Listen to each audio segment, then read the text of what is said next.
दीपाली राणा, आप देख रहे हैं अंतिम बाजी। मेरे साथ मेरे सहयोगी वीरेंद्र भी मौजूद हैं। लेकिन मार्केट्स का हाल देखें तो सुबह से ही कंसोलिडेशन 180 एक दायरे में कामकाज हो रहा है। इंपॉर्टेंट यह है कि निफ्टी अभी भी 8200 के ऊपर ट्रेड कर रहा है। आज कोई भी सेक्टर ऐसा नहीं है जिसमें बहुत डिसाइसिव बाइंग या फिर डिसाइसिव बिकवाली हो। आज के सत्र में एक रेंज में ही कामकाज होता हुआ दिखा। लेकिन अब तक एक्शन क्या रहा है, कौन सी वो पॉकेट्स है सबसे ज्यादा लाइमलाइट में, जाने के लिए सीधे चलते हैं वीरेंद्र के पास। बाजार अब तक में बताइए वीरेंद्र। आप देखें आज बाजार की उपलब्धि यही है कि बाजार ने कम से कम 8200 को डिसाइसिवली वॉलेट नहीं किया। आई थिंक एक बड़े ग्लोबल इवेंट से पहले दीपाली ये अपने आप में अगर आप देखें आउट परफॉर्मेंस है कि हमने की लेवल्स को होल्ड किया है। लेकिन जिन फैक्टर्स पे मैं आखिरी के अगर आप देखें इस एक घंटे में 5 फैक्टर्स पे बात करूंगा, उसमें है मिले जुले अंतर्राष्ट्रीय संकेतों के बीच में एग्जैक्टली एक रेंज में बाजार निफ्टी, बैंक निफ्टी अगर आप देखें इन दोनों इंडस्ट्रीज ने अपने आप को एक बहुत स्टेबिलिटी के साथ एक डिसाइसिव रेंज के अंदर आज प्लेस करके रखा है। इवेंट से पहले आई थिंक ये इंडेक्स की आउट परफॉर्मेंस है। दूसरे पैदान पर आप देखें जिस चीज़ को देखूंगा मैं वो है लेफ्ट के जीएसटी पर समर्थन के संकेतों के बीच में लॉजिस्टिक्स शुरू में तेजी। और इनफैक्ट आज लॉजिस्टिक्स सुबह से देख लीजिए, जब पहला टिक आया था बाजार खुलने के साथ ही लॉजिस्टिक्स में एक वाइब्रेंसी थी। आज अगर आप देखिए गति को, स्नोमैन को देखिए, सारे के सारे काउंटर्स, एजिस लॉजिस्टिक्स भी है, लॉजिस्टिक्स स्ट्रॉन्ग मूव। उसके बाद ऑटो, एनर्जी और मेटल शुरू में अगर आप देखें आज ट्रेडर्स दाव लगा रहे हैं। स्पेशली अगर आप देखें मेटल्स में सुबह से हमें इंडेक्स में शुमार हिंडाल्को को देखिए आज क्या डिसेंट मूव दिया। तो शायद आज ट्रेडर्स की अगर आप देखें जो फैंसी स्पेस है वो ये थे। बाकी power, realty, FMCG, banking share में आज थोड़ी सी गिरावट है।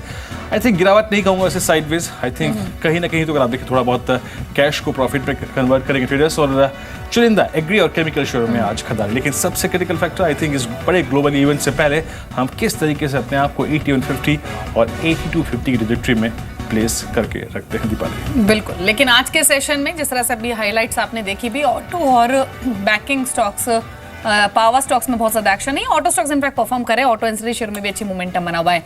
ये वो शेयर्स जो कि मोमेंटम में है जिन पर हम बातचीत करेंगे अंतिम बाजी में। Hindalco, Mahindra and Mahindra, India glycols, गति, केपीआईटी टेक्नोलॉजीज परफॉर्मर रहे हैं आज के सत्र में। एक रेंज बाउंड मार्केट में भी इन स्टॉक्स ने एक्शन दिखाया है। मनापुरम फाइनेंस एक स्ट्रॉन्ग और एक कंसिस्टेंट परफॉर्मर पोस्ट अर्निंग्स ये स्टॉक रहा है। आज भी 7% के उछाल के साथ ट्रेड कर रहा है। बॉम्बे डाइंग में अच्छा खासा मूव है आज के सत्र में। बिकवाली है Tata power, NTPC, power stocks का थोड़ा सा मूड आज खराब हुआ है। और साथ साथ शुगर स्टॉक्स में मुनाफा वसूली देखी जा रही है। तो ये वो शेयर्स जिन पर हम बातचीत करेंगे। जी हाँ, साथ ही अंतिम बाजी में जिन स्टॉक्स से मैं बात करूँगा उसमें आप देखें शामिल है पीजी इलेक्ट्रोप्लास्ट। सुबह आज 50 स्टॉक्स में आपकी कॉल थी लगभग 11.5% ऊपर। वेल्सपन कॉर्प, ब्लिक्स, जीवीएस फार्मा, स्टोमन लॉजिस्टिक्स, जैसे कि मैंने बात कही अभी कुछ देर पहले कि आज लॉजिस्टिक्स थीम है। एक पटेल इंटीग्रेटेड लगभग 5.5% ऊपर। उसके बाद आप देखिए तो आज डेल्टा कॉर्प स्ट्रॉन्ग मूव 6% ऊपर ये स्टॉक। माइंट्री, मिड कैप आईटी अगर आप देखें तो आज बहुत सारे स्टॉक्स आज तेज थे। रोशिल डेकोर और आरईसी में आप देखिए सुबह इनफैक्ट आपको याद होगा हम 9 बजे के आसपास बात भी कर रहे थे कि इस स्टॉक पे नजर रखिएगा, एक पुल बैक देने वाला अच्छा कैंडिडेट है। डेरिवेटिव्स में वायदा कारोबार में बहुत एक्टिव है स्टॉक। और साथ ही साथ मदरसन सुमी इस वक्त 2.5% ऊपर। इंडस्ट्रीज को देखते हैं एक बार एग्जैक्टली इंडस्ट्रीज क्या कर रहे हैं आपकी स्क्रीन पर आप देखिए। निफ्टी करीब 8226 के स्तर पे। निफ्टी बैंक को दिखाइए एग्जैक्टली निफ्टी बैंक क्या कर रहा है। ये दो इंडस्ट्रीज अगर आप देखें आई थिंक अगर आपको 8300 के ऊपर कैपिटलाइज करना है तो इनका निफ्टी का 8150, निफ्टी बैंक का 17600, आई थिंक 17500, 17420 इसको होल्ड करना बहुत जरूरी। चंदन तापड़िया हमारे साथ है बात करने के लिए टेक्निकल्स पे और डेरिवेटिव्स पे। और हमारे साथ एक और मेहमान जुड़ेंगे कुछ देर में, मिस्टर नीलेश शेट्टी भी जुड़ेंगे हैं इस वक्त बातचीत करने के लिए। लेकिन चंदन पहले आपका टेक, आई मीन आज का ये सेशन आई थिंक इस बड़े ग्लोबल इवेंट से पहले बिल्कुल शांत, sideways but in a very critical trajectory. आप निफ्टी पर क्या कर रहे हैं इस वक्त? जी ऐसा लग रहा है कि ये तूफान से पहले की शांति है। कल बाजार एक नेगेटिव ओपनिंग के बावजूद अपने आप को होल्ड किया, लगभग 100 से ज्यादा पॉइंट की रिकवरी नीचे के लेवल से देखी और आज एक दायरे में ट्रेड कर रहा है। और इंटरेस्टिंग है देखें 8242 एक इंपॉर्टेंट लेवल है जो बाजार पिछले काफी दिनों से स्ट्रगल कर रहा है। और 8242 इसलिए भी इंपॉर्टेंट है क्योंकि बाजार का जो पूरा डाउनफॉल है 9112 से लेके 6825 उसका 61.8% है। और यूजुअली जब भी बाजार 61.8% ज्यादा रिट्रेसमेंट होता है तो नई तेजी स्टार्ट हो जाती है। तो मेरे हिसाब से उसी के चलते यहाँ पे मार्केट 8242 के लेवल के आसपास जाके अटकना है। मेरे हिसाब से यदि इस लेवल को निकालता है तो 8333 और 8450 से ऊपर तक के लेवल भी यहाँ पे देखे जा सकते हैं। मेरा ये मानना है कि जिस हिसाब से सस्टेन सप्लाई के बावजूद भी बाजार होल्ड कर रहा है, यहाँ पे ट्रेंड है वो पॉजिटिव बना रहेगा। जब तक 8150 का लेवल होल्ड है हम होप कर रहे हैं कि बाजार ऊपर में 8330 तक जाने की गुंजाइश रखे। नीलेश शेट्टी भी हमारे साथ मौजूद हैं क्वांटम एएमसी से। Nilesh, good afternoon. मार्केट्स कल एक अच्छा मूव देखा गया और एग्जिट के बाद सरकार ने जो प्रॉम्प्टली बिहेव किया एफडीआई रिफॉर्म्स पे, उससे मार्केट को काफी स्ट्रेंथ मिली कल के सत्र में। और आज भले ही कंसोलिडेशन देखा जा रहा हो, लेकिन कहीं ना कहीं ब्रेक्जिट से पहले इस तरह कंसोलिडेशन वाजिब है। एक कॉशियसनेस इन्वेस्टर्स ट्रेडर्स के बीच में होनी भी चाहिए। और अगर ब्रेक्जिट नहीं होता है तो क्या अच्छी तेजी के लिए भारतीय बाजार फिलहाल पॉइज्ड लग रहे हैं? अगर मार्केट वैल्यूएशंस को देखें, अगर एक साल पहले अर्निंग्स नंबर्स काफ़ी वीक थे, बट मार्केट ने काफ़ी रैली कर दिया था। उस लेवल से मार्केट काफ़ी करेक्ट हो चुका है and earnings number have improved a lot. तो वहाँ से वैल्यूएशंस अभी ज़्यादा कंफर्टेबल है। और ब्रेक्सिट हो या ना हो, वो नियर टर्म सेंटिमेंट इम्पैक्ट होगा, बट कॉर्पोरेट अर्निंग्स का आउटलुक यहाँ से काफ़ी अच्छा है। अगले 2 साल के लिए एस्टिमेट है कॉर्पोरेट अर्निंग्स काफ़ी अच्छे ट्रैक्शन लेंगे एंड अगर आप वो देखें तो वैल्यूएशंस काफ़ी रीजनेबल है। तो हमारा मानना है कि यहाँ से outlook at least for the next 2 और 3 ईयर्स काफ़ी बुलिश है। एंड अगर आप थोड़ा लॉन्ग टर्म पोर्टफोलियो बिल्ड करना चाहते हैं तो अभी काफ़ी अच्छा टाइम है आपके लिए। लेकिन यही बात अगर आपसे मैं कंटिन्यू करूँ, आप कह रहे हैं कि मैं ज़्यादा कॉर्पोरेट अर्निंग्स पे इम्पैक्ट क्या होगा क्या नहीं होगा कैसी रहेंगी, मेरे पोर्टफोलियो कंस्ट्रक्शन में वो चीज़ें ज़्यादा इंपॉर्टेंस रखती हैं। आपका पोर्टफोलियो जो है एग्जैक्टली, या फिर जो जिसको आप बिल्ड करना चाहते हैं या फिर जो शफल करना चाहते हैं अपने पोर्टफोलियो में, इसमें एंट्री कहाँ कहाँ आप देख रहे हैं जहाँ पे वाजिब एंट्री है, रिस्क रिवॉर्ड रेशो अच्छा है, अर्निंग्स विजिबिलिटी आपको नज़र आ रही है? तो अगर आप देखेंगे तो फार्मा सेक्टर में काफ़ी करेक्शन आ गया है। अगर आप हमारा फंड देखेंगे तो लास्ट 6 साल में हम कोई फार्मा कंपनी ओन नहीं करते थे क्योंकि वैल्यूएशंस काफ़ी महंगे थे। बट लास्ट 6 महीने में यूएस एफडीए के कंसर्न्स की वजह से स्टॉक्स में काफ़ी करेक्शन आ गए। हमारा मानना है कि कुछ कंपनी जिनकी बैलेंस शीट में काफ़ी अच्छा कैश लेवल्स है वो इन्वेस्ट करेंगे मैन्युफैक्चरिंग में एंड यहाँ से वैल्यूएशंस जो कंफर्ट दे रहे हैं they should give a decent upside. तो फार्मा एक सेक्टर हमको अच्छा लग रहा है। और सेकंड, कंज्यूमर डिस्क्रिशनरी हमारा सबसे ज़्यादा वेट है, जिसमें 2 व्हीलर और 4 व्हीलर स्टॉक्स में काफ़ी अच्छा वेट है हमारा। बट अगेन ये नियर टर्म के लिए नहीं है, ये थोड़ा लॉन्गर टर्म आउटलुक है हमारा अगले 3-4 साल का व्यू से। नियर टर्म अगर मॉनसून अच्छा रहा तो अर्निंग्स ट्रैक्शन आएगा, बट वैल्यूएशंस यहाँ पे हमें काफ़ी कंफर्टेबल लग रहे हैं और यहाँ से अपसाइड लेवल्स भी काफ़ी अच्छा लग रहा है। जी, लेकिन चलिए इसके अलावा कुछ स्टॉक्स देख लेते हैं जो कि आज के सेशन में एक स्ट्रॉन्ग मूवर रहे हैं with strong volumes. India glycol 17% ऊपर 104 के लेवल्स पर ट्रेड कर रहा है। एक शेयर रहेगा आज। आप देखिए जेन टेक्नोलॉजीज, कल इनफैक्ट रजत ने ये स्टॉक बताया भी था आखिरी के 25 मिनट में कमाई के मौके के तौर पर। अभी भी 8% की बढ़त लेकर 77 के लेवल्स पर ट्रेड करे। एक स्टॉक में स्पाइक आया है अभी। और तीसरा शेयर आप देखिए कि मन्नापुरम फाइनेंस का 7.5% की मजबूती 64 रुपए के स्तर पर यह स्टॉक ट्रेड कर रहा है दिन के उच्चतम स्तरों पर। Manappuram finance in fact strong earnings और अर्निंग से कंसिस्टेंट जो रैली स्टॉक में शुरू हुई है वो अभी तक बनी हुई है। वीआईपी इंडस्ट्रीज एक और शेयर जहां पर एक सडन स्पाइक आया है, 2.25% की बढ़त लेकर यह स्टॉक ट्रेड कर रहा है। लेकिन चंदन, स्पेसिफिकली जेन टेक्नोलॉजीज और मन्नापुरम फाइनेंस, इन दोनों स्टॉक्स पर अभी क्या करना चाहिए जिन्होंने भी खरीदे हुए हैं स्टॉक्स? जी हाँ, मैं सबसे पहले यहाँ पे मन्नापुरम फाइनेंस की बात करना चाहता हूँ।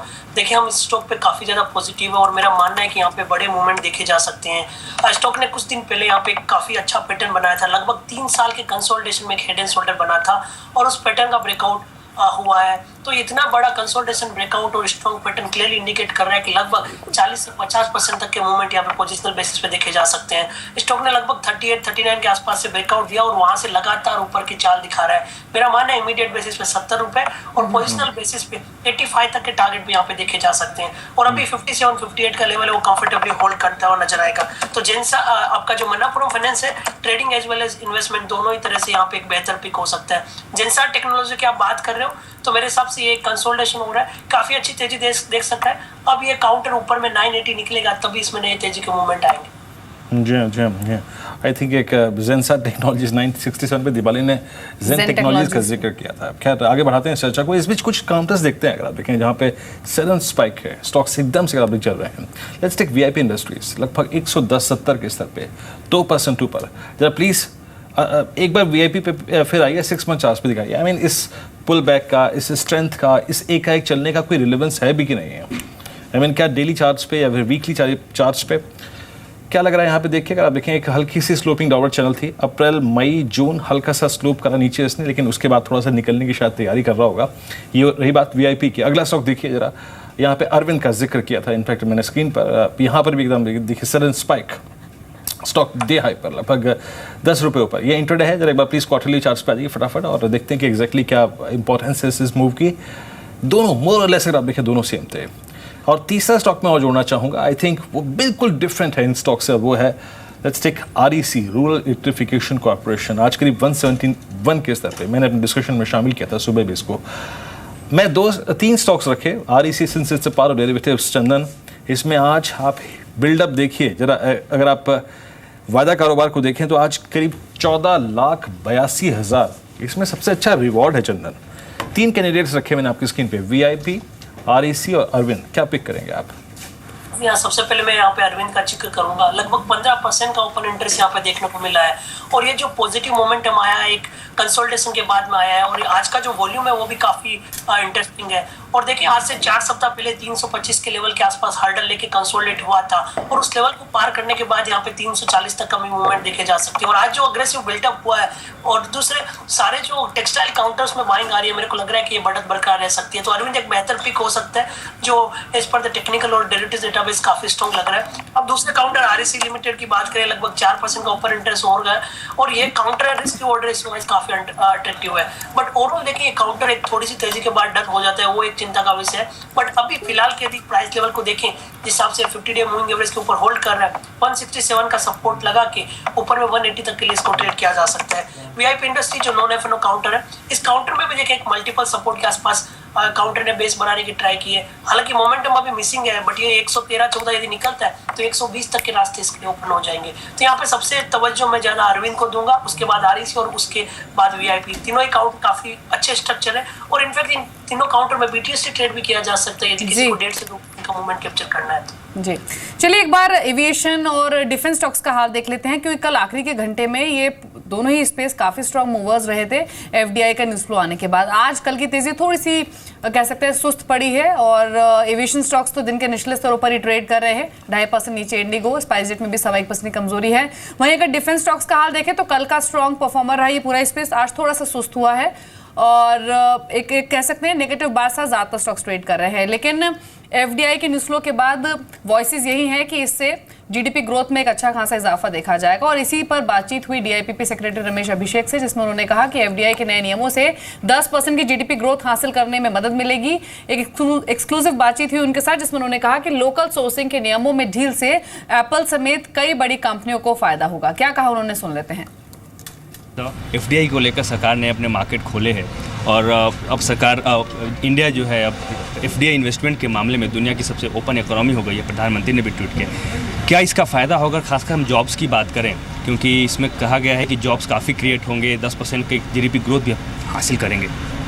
ये प्रेस रिलीज में भी लिखा हुआ है कि ये जॉब्स क्रिएट करने के लिए और इंफ्रास्ट्रक्चर डेवलप करने के लिए इसमें काफ़ी मदद मिलेगी। एप्पल क्योंकि जो लोकल सोर्सिंग नॉर्म्स हैं उसमें बदलाव होगा तो एप्पल के स्टोर्स खुलेंगे, तो इस आने वाले टाइम में हम दूसरी कंपनीज के मामले में अगर हम देखें तो कितना फ़ायदा होने जाएगा? देखिए जो भी पॉलिसी बनी है वो सभी के लिए एप्लीकेबल है। जो उस पॉलिसी के तहत बेनिफिट होना चाहता है तो उनको एक प्रोसेस से आना पड़ेगा। फूड प्रोसेसिंग सेगमेंट में अगर देखें, आपने भी अभी बताया कि किस तरीके से रॉ मटेरियल से हमारे वेस्ट होते हैं, तो इससे कितना फ़ायदा होगा, इससे कितना इम्पैक्ट GDP पे होगा? देखिए फाइनेंस मिनिस्टर ने बजट में ये अनाउंसमेंट किया था कि जब बहुत ज़्यादा इससे किसानों को प्रोड्यूस जो है वैल्यू एडिशन में मदद मिलेगी, जो उसका मार्केटिंग होगा तो बहुत सारा वेस्टेज भी होता है, तो इन सबको हम मिनिमाइज़ करने के लिए प्रोड्यूस का बेटर सेल्स होगा तो उससे प्रोड्यूसर्स को बहुत फ़ायदा होगा, कंज्यूमर्स को भी फ़ायदा होगा। 340 पॉइंट स्टेट्स के लिए आपने बनाए हैं, जो नई रैंकिंग जारी होगी तो कब तक उसका होगा और इसमें ईज़ ऑफ डूइंग के हम लोग को उम्मीद है कि जुलाई तक सारे ये फाइनल हो जाएंगे।